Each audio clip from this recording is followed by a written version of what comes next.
This is Inside Texas Politics with Jason Whiteley on WFAA. Time now for Reporters Roundtable to put the headlines in perspective. Ross, Bud, and Berna Dean, Channel 8's political producer, here each week. Ross, let's start with you and the third Democratic presidential debate coming to Texas. Houston will host it. Why here?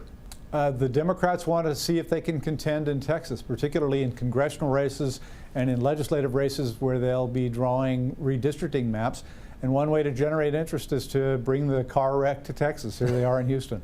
And Bud, you've raised a good point. Will Texans actually be watching this? Well, you know, the first night the Astros are at home. The second night is high school football. So Texans may not be watching this, but the nation may be watching it more. Houston's the fourth largest city in the country, big Democratic market. The Democrats really have to do well in Houston. They won't do well anywhere in Texas if they don't. Berna Dean, you're shaking your head yes. Yes, because I think the nation will be watching even if Texas isn't.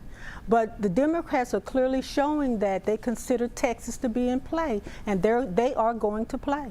Let's shift off to what Royce West talked about early on, to the passing of Ross Perot, Dallas billionaire.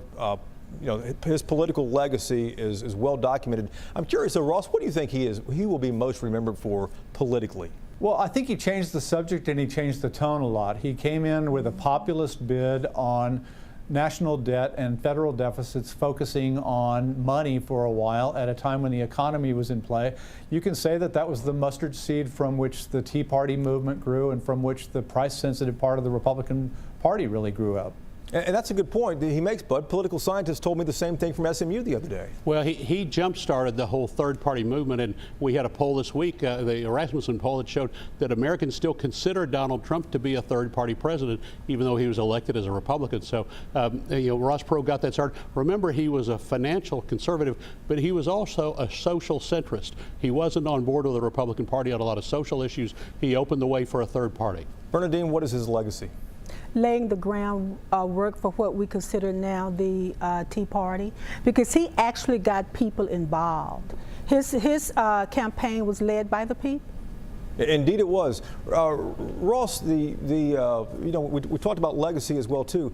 He was the first independent candidate in, what, 80 years to make a viable run back in '92? Yeah. He made a big run. He got 19%, just under 19%. That was the biggest since Teddy Roosevelt got 27.5% with the Bull Moose Party.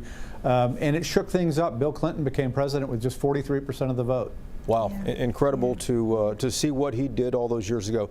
We're still waiting on a news about a public memorial as well too. Guys, thank you very much. We appreciate it, and thank you for watching as well. ABC's This Week begins in just a moment right here on Channel 8. We'll see you again next Sunday.